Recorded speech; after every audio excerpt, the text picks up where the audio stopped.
Hello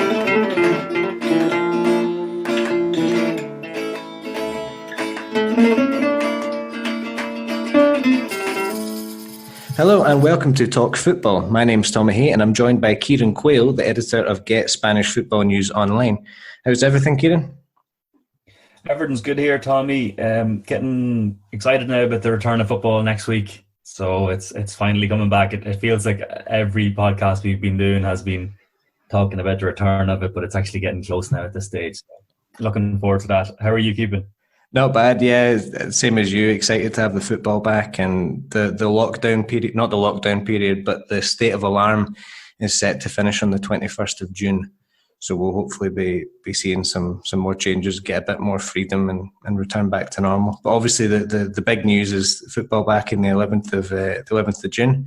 Seville derby, what a way to get back in the swing of things. Yeah, that's it's a huge game. A lot of people mightn't be aware of actually how big it is. Some people say that it's the biggest derby in Spain. I suppose for atmosphere and rivalry and all that goes with it, it could be the number one. I've never actually had the luck of going to one, but it's a huge game, and it's going to be very, very different this time with no fans or anything like that. So it'll be a bit bizarre. I'm not sure how they're going to be able to control fans not attending the areas around the stadium, so it'll be interesting. But yeah, that's the first one back on the 11th of June, so it'll be a late kickoff, a 10 o'clock Spanish time kickoff, because the heat down there is just so intense during the sun. But yeah, it's one to look forward to, but it just won't be the same this time round with no fans or the build up or the atmosphere. No, I mean that's the one of the big aspects of it is the fan participation and what a big derby it is, what it means for the city historically and culturally as well. So it's going to be a weird one. Do you think that'll be a problem? People around the stadium maybe trying to catch a glimpse of the players, or is that a cause for concern for like the police and stuff? I think so. Like in fairness, now both stadiums are pretty far away from each other, so it's in the Sanchez Pizjuan, which will be Sevilla's home ground, and that would be kind of in a more affluent area of the city, whereas the Betis one is a little bit further out. I've been to both stadiums and seen matches in both grounds, two really, really nice grounds, but I'm not sure how they're going to be able to police it because it's such a big game, and the fact that football's returning, and there's just going to be a little bit of added excitement even though they can't get into the stadiums. I'm sure the streets will be busy and you'll have a summer feel to it as well. Yeah, we should be looking forward to the Euros, but we're looking forward to a Seville derby, so it's a bit strange. Yeah, I'm kind of past caring about the Euros, to be honest. I'm just wanting La Liga to be back. But yeah, that's the things. Seville were one of the first cities to go into they were part of that first group of people who passed into stage one, where they opened up cafes and bars and things. And obviously the businesses are not going to want to close. They'll have taken reservations for those days and stuff like that. So yeah, that's what's going to happen. I suppose maybe like people out drinking in the street, that would be something that's still illegal. You know, you're not allowed to do that. So, but that will be an interesting one to see how they control that. In terms of the game, Seville obviously came out winners last time. Betis kind of blew it in the end. Who do you think will be more confident going into this one? It's so hard to know with the big break we've had and everybody back kind of fresh after 3 months. It's really, really hard to predict, and even without the intensity of the supporters on the ground, I still feel like the players are going to be well up for it because they know how big of a derby this is, and albeit without fans. So it's a hard one to call. Betis haven't had a great season with the squad they have on paper. They haven't been fantastic this season. They're still in 12th position. So, I mean, like, they can still fight for Europe, but I'm not sure they'll be too happy with that. Although Ruby still is in the job, and he could be pretty pleased to have his job after like concerns with his position in the job earlier on in the season. So Sevilla are third, so they've had a really, really good season. They're just ahead of the pack there of Real Sociedad, Getafe, and Atletico Madrid behind them. So they'll be really hoping to get the 3 points as well. They'll be able to move closer to Real Madrid in that hunt. So it's it's a tricky one. I fancy Sevilla, not because of, I'm not going to say because they're playing at home or anything like that, because I don't think it's going to make too much of a difference. It'll have no supporters and just the coaches shouting instructions. Monchi said it's going to be the strangest derby he's ever witnessed. Yeah, no doubt. Well, so it's obviously like all eyes will be on that one because of the two clubs involved. But yeah, very, very, very, very hard one to predict. You said that the Betis season has been fairly disappointing. I think we can all agree with that. It's not been the best one, especially when you think about the players that they have on paper. How would you rate Sevilla's season? They are third, but some performances have left a little bit to be desired. You think about maybe, for example, Eibar away. Throwing. It was amazing that they the result there at the beginning of the season and the performance there, and they've looked shaky in certain positions.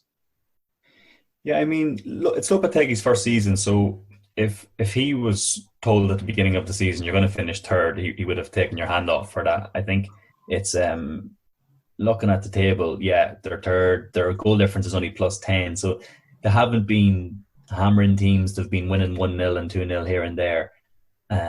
But there's a lot of positives to take from their league position alone. I don't think like the fans would be complaining too much if they get into the Champions League again. We all know that they've been like the best Europa League team over the last decade. Like they've won numerous trophies. But they're just one of those teams that they sell their players at the end of every season and then they go and have to rebuild. And with Monchi, probably the best sporting director in the game, he's got such a good track record of getting players in. So like he'll always be aiming for that top four. And if they finish third at the end of the season, I think it'll be a great season. But I think it's going to be like a brand new feel again. It's going to be like a brand new season after such a long break off. And it's just a difficult one. But yeah, if they can keep winning and if it's 1-0 every week, I don't think they'll have too much to complain about. Yeah, that's the thing. It's very difficult to complain if you're a fan about the results because they have been winning. But when you look at their goal difference and the amount of goals that they do score, it's fairly low. And I think that's what stopped them from getting any further than where they are. Is that they don't really hammer teams. They'll nick a win here and there. So they're very well organised. That's one thing you can say about Lopetegui. He's got them very organised, but they've not been hammering goals in, and I think they're lacking probably up front. They're lacking a goal scorer to take them over the line. They've never really been able to replace. It's a little bit like Atletico. They've always had an out and out striker that grabs them loads of goals, and they don't really have that this season. De Jong, for example, just hasn't really done it this season. Before we finished, actually, he was starting to take off. Like his performance at the Bernabeu and stuff like that. He had a good few performances where he looked like the real thing. But I don't know, it's been quite a disappointing season from his point of view. Yeah, and they're really missing Ben Yedder. Like he had a great season last year before leaving for Monaco. So they're missing his goals. But you're right, they're very, very organised. Diego Carlos at the back, he's brilliant and he's been linked with several clubs. So they'll be looking to keep him on their books. But yeah, it's going to be an interesting one either way against Betis. Looking forward to seeing Joaquin again because he doesn't have much time left in the tank. Yeah, 38 years old. And Navas as well, the right back position. I don't know how long he's got left. Both of them seem fit though, and both of them are playing really well. So it's hard to say. They're in brilliant form, both of them. Yeah, I think that's part of the reason why Koundé is going to be an important player for Sevilla over the next couple of years because he's 21 years old. He plays at centre half, but he can also double up as a right back. So I think when Navas eventually does go, he'll be a good replacement for him to come in. Young attacking, a defender capable of attacking and defending. So he's a good utility player for them. But to replace Navas, that's going to be a tall order because he's one of these guys that seems to just get better with age. Yeah, and you can always rely on Monchi to go out and find some gem in the transfer market. He likes to get players from France as well. He seems to be good in the French market, getting young players in. And the right back role kind of seems to be an area that he's looking at as a succession plan for Navas, but also to give Navas competition and to provide cover because if you're playing in all those competitions, you can't have a 35-year-old right back playing every week. So they're looking at a couple of different players. in France as well. So like every day they seem to be linked in Estadio Deportivo, the sports newspaper in Seville. They're linked with a different player every day, so it's kind of hard to keep on top of it. But basically, the moral of the story is that they're looking for backup right back with Navas. Do you think Monchi doesn't get the credit he deserves outside of certain footballing circles within Spain? Do you think we talk about him enough? Because I think he's done an incredible job. Yeah, he's well known because he gets involved. He does media. You can even see him standing on the dugout sometimes as well, and he's not afraid to voice his opinion. Like he stood up for the players there recently after the barbecue incident. Barbecue gate. Like he kind of acts as sporting director / club manager as well. Like he's very out there, and he kind of has a nice profile, well respected, and that got him a move to Roma. And he spent a couple of years there in Roma, and then returned to Seville. Obviously, felt like he didn't have his he'd more to prove, or he wasn't finished there. But he's been linked with roles across Europe. I think United have been mentioned as well. His track record's unbelievable, and the fact that he's able to just churn out new players year in, year out. He's got a really good scouting network there, and he's actually doing, at the moment, you can see on YouTube, he's doing these Monchi masterclasses. He's actually kind of giving away his tips and tactics, and he said he's getting a brilliant reaction from sporting directors. Because he's like the main man in the industry. So I suppose if you're, I don't know, sporting director of some team halfway down the Portuguese league, you're going to watch it to try and get some tips. But he was basically arguing, he said, I'm not giving that much away. Like, it's common, a lot of this is common sense, and it's just some of my my best kind of pieces of advice going forward. So yeah, like, fair play to him. Just 13 episodes there. See, he wore number 13 when he was a goalkeeper, so he's doing 13 episodes for 13 minutes. So that's class. A lot of good information in it, actually, and it's interesting, like how he sources players and how he signs players, and he basically analyzes all across the globe, like lots of different leagues, and he's got a big scouting network there. So it's fascinating to look at how he like selects his players and finally gets them down to like a short list of a number of targets. So it's really interesting. If anybody wants to check it out, it's on YouTube. Monchi Masterclass. That's cool. Yeah, Monchi Masterclass. That sounds like it could be a book or something as well, couldn't it? It's great marketing. But yeah, he's some man. Whatever he's doing it right. Sticking with the topic of management and etc. The Bilbao have renewed the contract of Garitano. Are you surprised by this at all? Probably not really. No, I think like they're in not the Europa League, the Copa del Rey final, and they haven't had a bad season. And I think that it'll just provide some stability there as well. Like that club tends to kind of keep its success based on local talent and local management as well. Garitano's Basque. He's actually played for 4 of the 5 Basque clubs.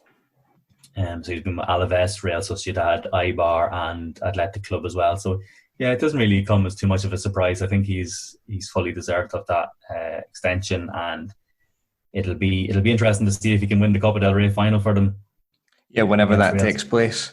I think he's definitely a fan's favourite for what you said. The fact that he is Basque, the fact that he seems to really get the club. He said a few months ago that when he considers a young player or somebody that's breaking into the squad, he looks more at the attitude than the ability. Now, there's probably all sorts of problems with doing that. Sometimes you need to look. Sometimes there are players that have attitude problems, etc. But he seems to really want to look for players that understand what it means to play for the club and all that. And I think that's one of the reasons he's a fan's favourite. One of the things, though, that I think we've got slightly short memories in football, because if you remember, cast your mind back to February. Do you remember that home game against Getafe and they lost 2-0? Yes. He was getting booed and he was coming in for a lot of criticism. So I do wonder if, the start of the season was good. Before we finished, it ended on a high note with them getting into the final. But I think there have been stages at the season where the fans have really not been happy with Bilbao. And you can sort of understand why. They went on a run. When was that? It was around December time, was it not? They went like No, I think it was December, January, and into early February. They went like a good few games without winning.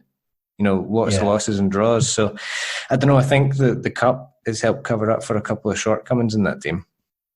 Yeah, I think they can definitely still save their season. Like they're currently 10th, which isn't a natural position for them. They're normally further up the table and competing for Europe. But I think if they win the Copa del Rey, especially the fact that it's an all Basque final, and maybe if they push then for the European places, it's going to be a good season. Unfortunately, they're going to lose. They've already lost Aritz Aduriz. He was intending to play the final and then retire, but obviously he's had really bad luck with injuries, and he's now 39, so he's just called it a day already. But Gary Tano's an interesting one, and I think they have a lot of good players there. But like by their own standards, maybe 10th in the league isn't where they should be. Isn't great, but yeah, I think a cup win would make everybody quickly forget about that, especially given who it's against. So exactly, yeah, it's massive. Yeah, it's a funny one. Okay, what else? Let's talk about Las Palmas, because Las Palmas are in a unique position in the sense that they're obviously in the Canary Islands, and the Canary Islands haven't had many cases of COVID. And the president wants to come out and play with a full house. He wants the public to come along to the games. What do we know about this? Yeah, he was speaking on the club's official radio station, basically saying that he wants the next home game against Girona to be played with fans, despite the fact that the Ministry of Health and the Liga have both said that you need to play your games behind closed doors. So it's a bit of an ambitious one from him. And he basically said that because the islands haven't been that hit, they haven't been hit as hard as other places in Spain, and he's basically spoken to people in power down there. He spoke to the president of the Canary Islands, the government, and a couple of other people who would be basically calling the shots on these decisions. And he said that due to the circumstances down there, they could be the only club to play with fans in the top two divisions in Spain. All 42 clubs returned to full training this week, and there is some good news, the fact that the football's returning, but it just seems like too quick of a step. Like he's kind of running ahead of everybody else. And the president of the National Sports Council said last night on the Spanish radio station El Reguero that it probably won't be feasible because it's not really fair to be given some clubs the option of supporters and others not. And she basically wants to wait for everybody to get to phase 3. But because some of the Canary Islands are already in phase 3 and Gran Canaria's in phase 2, but could move out of phase 2 next week in time for that Girona match. So it's a tricky one, and I suppose we'll know more next week when the games actually do go ahead. But he's looking to get maybe 10,000 fans in, so they're trying to keep a bit of distance between them, because it is quite a big stadium, the Estadio de Gran Canaria. I think it's close to 30,000 capacity anyway. It's kind of like a big D shape. It's a nice stadium, and it'll be weird seeing fans back if no other stadium's allowed to have that as well. But I don't know, like maybe the government will say no and they'll knock it on the head, but I think we just have to wait to see if they go to phase 3 or not. I think it could be a bit of a slippery slope that, if you open it up for one club, there's undoubtedly an unfair advantage, you would have to say, of having the stadium open. Financially as well, exactly. So it's going to push more clubs to want to open, and there's going to be at least 1 or 2 cases where clubs will be pushing to open earlier than what they should, just to get that advantage in terms of finance and also in terms of results on the park. Because it's undoubtedly you're going to feel better if your fans are there getting behind you, and there won't be any travelling fans as well. So it's I think it's a bit of a slippery slope to go down if you do allow that. So I understand where the government are coming from. And Tebas, though, doesn't really seems to just be sitting on his hands with it. I think he's just saying, okay, go and ask the government, see what they tell you. He's very good at that, isn't he? Absolving himself of any kind of responsibility when it comes to these things. Yeah, he just wants football. He's normally arguing with the Spanish FA about something or other, and the government's on the other side, so just trying to get all the parties involved. But I think he's done really, really good work, like to get La Liga back up and running. I think he deserves a lot of credit. He's not the most well-liked person in Spanish football, and himself and Luis Rubiales are normally going head to head. But in fairness to them now, they've got the league back, and I think just fans coming back next week, just it might be a step too far. Let's get the football up and running first, and we'll get used to watching it without supporters, and then maybe the Las Palmas president will eventually get his wish. But I don't know if June 13th will work. No, it'll be a tricky one. And as you say, whatever you think of the man and his politics and all that, we all know what he's like. I think he's done a reasonable job with this. I think he's done a good job. And it's been weird to see him so quiet, because as you say, he's always arguing with somebody. He's been fairly low key in the last wee while. So yeah, it is what it is, and they're all trying to get through it. And I think the Las Palmas president is perfectly within his right to at least ask, but I don't think it's the correct road to go down. Looking at some of the other fixtures that we've just got the fixture list up here. Are there any that particularly catch your eye of the ones that are coming up? I think Celta versus Villarreal will be an interesting one. Celta beat Villarreal 3-1 away from home at the Ceramica in the last game that they played, and they were by far the better team. But it was probably Celta's performance of the season. We all know what they've been like since then. But Villarreal, do you think they're beatable? Yeah, I think Celta need to start winning, and they'll be looking to get 3 points there. I think Villarreal always have goals in them, but away from home, you never know. They can blow hot and cold. So yeah, that's one to look out for. I think the standout one is Athletic Bilbao against Atletico Madrid. Yeah, that's on June 14th at 1 p.m. Spanish time. So I think that's always kind of a big one. Club founded by the same group of students. Yeah, two clubs founded by the same group of students, and I think it's always one to look out for as well. And then Madrid are home to Eibar; they should win that. But yeah, I think you've also got the Valencian derby, Valencia against Levante. Yeah, of course. Yeah, at the Matchday this time around, Levante were looking for a bit of revenge because they completely collapsed against Valencia in the second half. Ended up getting completely hammered. But they weren't actually terrible for most of the game. It was just they fell apart. Conceding that goal right on the cusp of half time didn't help. But they'll be looking for a bit of revenge there. I always thought that do you remember the Copa 90 series? I think it's a brilliant football series. It's really good. But they did the wrong derby when they went to Valencia. Yeah. They should have done. They covered Valencia Villarreal, and they should have covered Valencia Levante.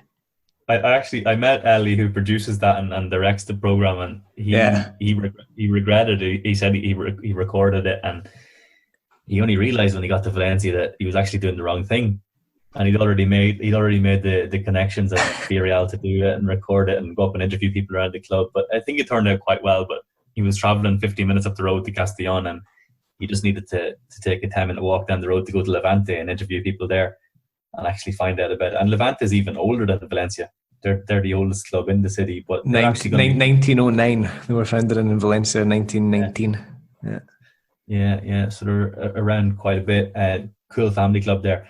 But they're going to be playing the rest of their home games in Alicante because there's work going on there at Levante Stadium, the Estadio de Ciutat. So they've got 6 home games to play in Alicante. Nice little stadium down there. And it's got a running track, and the fact there's going to be no supporters anyway, it doesn't really affect them too much. But it's a brand new facility, and they were looking for a place in Castellón, but that was rejected. So they finally got a new ground to play out the rest of the season. But yeah, the Valencian derby should be good. There was talk of them moving back to a stadium at the beach a while ago, like to move down towards the beach, because that's where they were founded. They were founded down at the beach. Yeah, but that's why they're called Levante. Levante is the wind that comes in from the east. Yeah. So that's where they were founded. That's where their original support base was. And if you've ever been to Valencia, there's a lot of work going on around there. A lot of the areas that were previously thought of as Cabanyal, previously thought of as being a bit rough, they're becoming quite gentrified and stuff. So it would fit in with that pattern, but I don't know what's happening with plans to. That would be a cracking place for a stadium because it would be, wouldn't it? Yeah, and it's a cool area there. Like you've got lots of new bars popping up, and it went through the phase of a few years of difficult kind of period, like you had different buildings knocked down, and it just wasn't really up and running. But now in the last couple of years, they've really kind of renovated it, and they've put in lots of new nice bars and restaurants, and there's a good feel to it. And I suppose you're leaving the beach there at 7 or 8 o'clock, and you could pop in to watch Levante for an hour. Wouldn't be too bad. That'll be class. Yeah, no, that's true. That area is getting better. I went through there on my bike once. I was going on my bike from. I used to live in Blasco Ibanez, which is the street that the Matchday is on, and I took my bike down to the beach, and I decided to go through Cabanel, and there was a guy in the street playing with his daughter. Just a very nice scene. So I smiled at them. You know the way you do when you go past people, and he smiled at me. I smiled at him, and then I obviously looked at him for a bit too long, and he offered me drugs. I was like, "You're with your daughter." He's like, "Marijuana, amigo." Good laugh. So, but yeah, Cabanel. I think it's changing for the better. I think. But yeah, it's a good fixture. Sociedad Osasuna, again, it'll be interesting to see that fourth place, that battle for fourth place. Your Sociedad and Atletico both fighting in there. Who would you fancy to get fourth place? Do you think between Atletico and Sociedad, or is there somebody else in there competing? Getafe could still get in there as well. That's true as well. Yeah, Atleti on a point. I think. On the eye, La Real, that's Real Sociedad. They have the best team, the best style of play, and they're probably the best to watch. Better than Getafe and Atleti, but Atleti are struggling for goals, so like they mightn't get that fourth spot. It's really hard to know. I think Getafe have been great this season, the last couple of seasons under Bordalas, and you can't rule them out at all. Like they just missed out on the last day of the season last year for the Champions League spot. So it's a one to watch. Like you've got three teams competing there, and Valencia aren't too far behind either. They're just 3 points down from Atleti. So it's like I think you've got the title between Barca and Real Madrid, and then you've got anything from Sevilla in third to Valencia in seventh, all competing for the European places as well. So it's going to be very, very interesting. I'm going to say Real Sociedad will get the fourth spot because Atletico aren't scoring goals. Yeah, I mean, it would be good. I would kind of be happy with anybody getting that. It would be great for Getafe, and I think it's so important for them as a club just over the next few years to try and get that, because if not, you would tend to think that they would lose a good few of the players in the coming season. There's already been a few of them linked with other clubs, Cucurella and stuff, and a few others. Yeah, a lot of young players who they're going to be snapped up. And like Odegaard will probably go back to Real Madrid as well in time. So I think they're kind of playing just free-flowing football, and they all know that they're there in the shop window as well. Lots of clubs are looking at them, and they know that their future is probably elsewhere. So they're probably playing with a little bit more freedom than they usually would, and there's not too many expectations on them, and they're high-flying. So if they can just continue their form, they could sneak in, and maybe they'll stay around then if they get a Champions League spot. But there's some brilliant players like Oyarzabal and Isak up front, and very, very good players, and I think probably the best team to watch this season as well. So it's all to play for there. Going back to Odegaard, do you think his decision to stay or go back to Madrid perhaps this year or maybe midway through next season, do you think that could depend on whether or not they get fourth place? Or do you think his mind's probably made up already? Yeah, so he did come out a while back saying that he wanted to stay for a second year, and now it's up to Zidane, really. Zidane has the final decision on whether he wants him back or whether he'll give him another year away. So if I was Zidane, I'd have him back. So I wouldn't be surprised if Zidane did take him back, but I think for his own development, he'd be better off staying, because although he probably is ready to step into the starting 11, I think that there's just too much in the Real Madrid midfield already, and it'll be just like in and out of the team. He won't be getting a consistent run, whereas at Real Sociedad he's playing week in, week out, he's scoring goals, he's setting up goals, he's actually become like the main man there and one of the best players in the league. So I think he should stay, and he probably realises that himself. But like if Zidane's going to offer him a starting position, how can you say no to Real Madrid?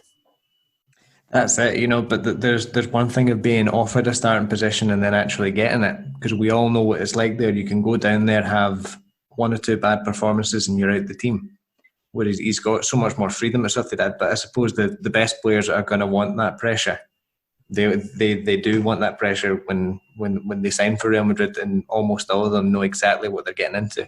The question is, he's very young, and you just hope that it doesn't, if something like that was to happen, that you'd hope it didn't affect his career too much, because he's great to watch. The big players do want to be tested. They want to play at the biggest clubs in the world in front of the biggest attendances, but Madrid is a different kettle of fish. Like if you don't have the right mentality there, you're just going to be thrown out, and the fans will they'll get on top of you, and it'll just become too much. And it's happened many players over the years, so it's a tricky one for him. But I suppose the fact that he's reaching this level now, and he's becoming a fantastic player, so I think he will eventually want to test himself. But he's got lots of time, and he's so young, and still in kind of a critical period of his development as well. So it'll be interesting to see if he's able to step up to it or not. But I don't know. Maybe he'll stay on for another season at Sociedad. But I think Zidane's going to have the final call on that one. Yeah, especially given that new signings might not be a possibility at the moment. So they'll be looking to hold on to what they have. Which brings me on to Barcelona. There's actually a little bit of good news for them, is that Messi is going to be there for at least one more year, which he's just confirmed that. And also Stegen. Stegen's not going anywhere for the moment, I believe. Yeah, Stegen is staying. So he came out and said to Kicker, which is a German outlet, that there's no chance of him staying leaving this summer, that he'll be staying around, and that he was actually talking to the club, negotiating a new deal on his contract before the COVID outbreak, and then they basically just stopped negotiations there. And as we know, Barca's not in a great position at the moment to be offering more money. They've actually asked for a second reduction in player salaries to help aid the kind of financial crisis at the moment there at the club. So he'll be staying, which is good news for Barca fans, and Messi as well, kind of two of the untouchables. So, but I don't know if that means that he will eventually leave, because he's not old. Like he's been at Barca for a few years, but he's still only in his late 20s, which is quite young for a goalkeeper. But I don't know what's going to happen with him down the line as well. Maybe he'll want to move back to Germany or something like that. I think he was at Mönchengladbach, and he said that he might return there someday as well. So he's got plenty of time. Like, he's one of the best in the world, and he's still a good age. Yeah, it could be a long-term thing. Like Messi's always said that he would quite like to go back to Argentina, finish his career at Newell's and stuff like that. But he seems to be treating it as a 1-year rolling thing. It's like every year he's going to say whether or not he's going to stay for an extra year sort of thing. So that's what's happened now. But, I mean, there was a little bit of doubt just because of the way that things have gone this season and the disrespect that he feels that he's been shown by the board and his dissatisfaction with more or less everything at the club. So there was always that little doubt whether or not he was going to go, but in the end he's staying for at least one more year. But I don't know, you never know. Like if you get more of the same next season, I think it's entirely possible that he'll leave. Yeah, and it's a hard one because he's such a club legend, and he's going to want to keep scoring those goals and breaking all those records. And like his heart is in the club, but there's been a massive falling out behind the scenes as well. So I think maybe a lot will depend on the next president and his idea and what manager's going to come in, and if they can convince Messi to stay on, or if he needs any convincing at all, because like his best mates are there, his sons are born and bred in Barcelona, and they're happy out so as well. I don't know if he'll go back to Rosario, where he's from. He seems like quite settled in Barcelona. That's where his home is, and that's where he set up his family is, and so it's very hard one to call. I think he still has a couple of years left. The fact that he'll be able to adapt his game and maybe eventually become a midfielder, hopefully. I'm just, as a Messi fan, I just want him around for as long as possible. So I don't even know if that'll work, but I'd like to see him fall back into like some midfield role and just have him for the next 5 or 6 years. So we'll see. Yeah. You want him around for as long as possible, but it's obviously more than just a footballing decision, as you say. You know, he's got to take his family into account and things like that. But yeah, if he stays, all the better. All the better. Do you want to talk about Saul? We spent this morning slightly torturing ourselves about when to start, and it was. So can you explain a little bit about what happened with Saul just there? Yeah. So on Sunday, he said, "I'm going to announce a new club in 3 days," and there was kind of a lot of Atletico fans quite worried online, thinking that he was going to go and eventually make the move to Manchester United. But I think if you read into it at all, like he has a contract there until 2026, so it was very, very unlikely. Like in the middle of the season, he's going to just head off and actually agree to a new deal. Plus, you wouldn't announce it like that; it wouldn't be a very professional thing to do. So I think it was quite kind of predictable what he was going to do. People were saying maybe an esports venture or a new charity, or so he did leave us all hanging. And then yesterday he said, "Okay, I'll let you know at 11 o'clock in the morning." And then it went from 11 to half 11. Everybody was waiting, even though we knew it wasn't going to be that big of a deal in the end. But in fairness to him, he's revealed this morning that he set up his own football club in the city of Elche, where he's actually from, and he set it up with his brother Aaron, who plays for Malaga in Segunda. Basically what they're going to do is they're going to have like a youth setup, like players from 4 up to 18, 300 players 500 players and 30 different teams. So there hasn't been too much information like what leagues or anything like that, but basically he's doing something in his hometown, and pretty cool. Like he's still only in his mid-20s. It's kind of something that you might expect from a retired player, but Saul likes to get involved. Like he was helping people who were suffering from losing their jobs and health issues back when COVID actually broke, and he was very, very vocal online, setting up these different kind of financial help systems, and he was really, really good with that. And he seems like when you hear him speak and you hear him getting interviewed, like he seems like a really good lad, and it doesn't really surprise me like what he's done. They're called Club Costa City.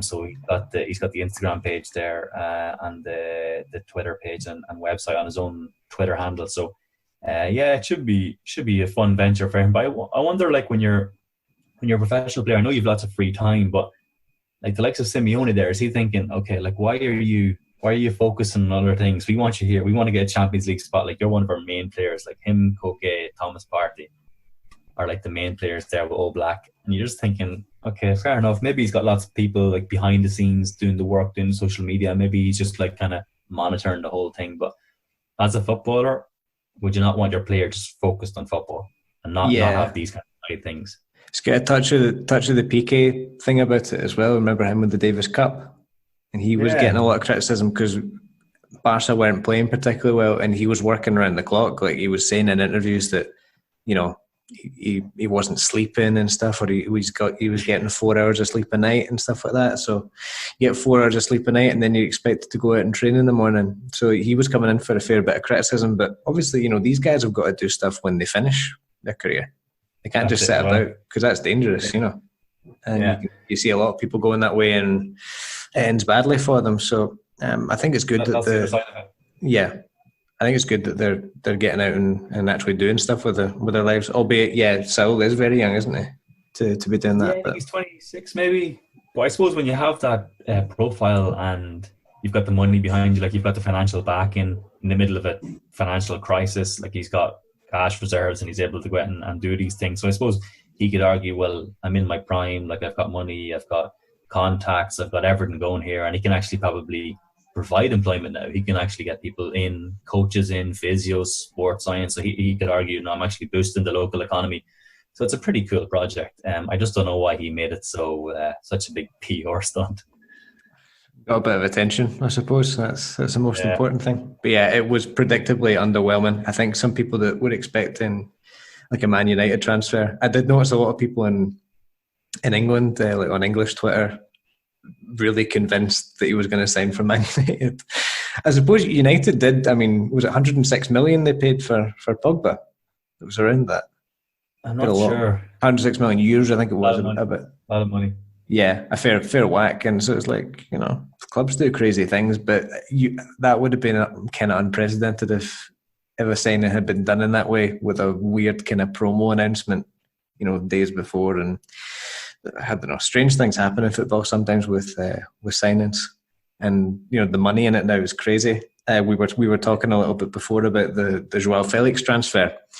That's been reported that Jorge Mendes, the agent, the same guy that brought Fernandes to United from Sporting Lisbon, he got 10% of that deal, or his company got 10% of that 126 million euro deal.